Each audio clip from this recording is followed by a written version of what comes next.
पूर्वांचल की राजनीति में फिर शुरू हुआ सबसे बड़ा शक्ति प्रदर्शन। ब्रजेश सिंह के एक ऐलान से बड़ी हलचल। क्या बदलने वाला है 2027 का पूरा चुनावी गणित? आखिर किस सीट से मैदान में उतरेंगे, छाई चर्चा। धनंजय सिंह, बृजभूषण शरण सिंह, राजा भैया और अब ब्रजेश सिंह भी चुनावी मैदान में उतरे। एक साथ होने लगी इन नामों की सियासी गलियारों में चर्चा। क्या पूर्वांचल में बन रही है नई सियासी बिसात? अखिलेश का सिरदर्द बढ़ाने को पूर्वांचल में ठाकुर पॉलिटिक्स ने खींचा सबका ध्यान। क्या दिखेगा फिर से कोई नया घमासान? छिड़ी दिल्ली तक बाहुबलियों की चर्चा। वीडियो में जानिए ऐसा क्यों हो रहा है। जी हां, 2027 का विधानसभा चुनाव अभी दूर है, लेकिन पूर्वांचल की सियासत में अभी से शह और मात का खेल शुरू हो चुका है।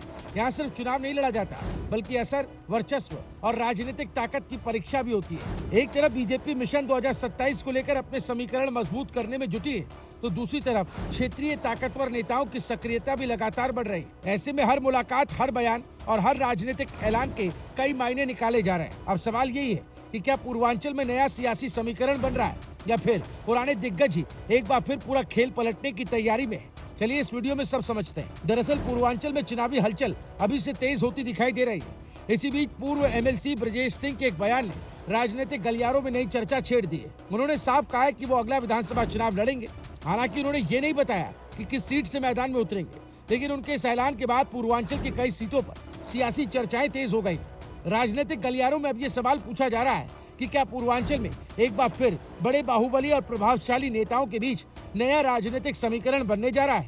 क्योंकि पिछले कुछ समय से जौनपुर, वाराणसी, चंदौली, भदोही और प्रतापगढ़ की राजनीति लगातार चर्चा में रही है। पहले पंचायत चुनाव की रणनीति को लेकर कई बैठकों और मुलाकातों की चर्चा हुई, फिर अलग अलग प्रभावशाली नेताओं के नाम सामने आने लगे। अब ब्रजेश सिंह के चुनाव लड़ने के ऐलान ने इन चर्चाओं को और हवा दे दी है। राजनीतिक जानकारों का मानना है कि विधानसभा चुनाव की तैयारी अक्सर पंचायत और संगठनात्मक गतिविधियों से ही शुरू होती है। ऐसे में ब्रजेश सिंह का ये बयान सामान्य राजनीतिक बयान नहीं, बल्कि भविष्य की रणनीति का साफ संकेत माना जा रहा है। चलिए बताते हैं ब्रजेश सिंह का बड़ा चुनावी ऐलान क्या है। पूर्वांचल में फिर से हलचल बढ़ी है। धनंजय, बृजभूषण की भी चर्चा है। 2027 चुनाव पर सबकी नजर है। इसी बीच राजनीतिक गलियारों में धनंजय सिंह और बृजभूषण शरण सिंह और राजा भैया जैसे प्रभावशाली नेताओं के नाम भी लगातार चर्चा में लिए जा रहे हैं। दावा और कयास लगाए जा रहे हैं कि 2027 से पहले पूर्वांचल में कई नए राजनीतिक समीकरण बन सकते हैं। हालांकि अभी तक किसी गठजोड़ या राजनीतिक समझौते की ऑफिशियल पुष्टि नहीं हुई, लेकिन लगातार हो रही राजनीतिक गतिविधियों और नेताओं की सक्रियता को देखकर चर्चा जरूर तेज हो गई कि आने वाले समय में कई बड़े चेहरे अपनी नई रणनीति के साथ मैदान में दिखाई दे सकते हैं। ब्रजेश सिंह ने राम मंदिर चढ़ावा मामले पर भी अपनी प्रतिक्रिया दी। उन्होंने इसे बेहद दुर्भाग्यपूर्ण बताते हुए कहा कि भगवान के दरबार में इस तरह की घटना महापाप है और दोषियों को सजा मिलनी चाहिए।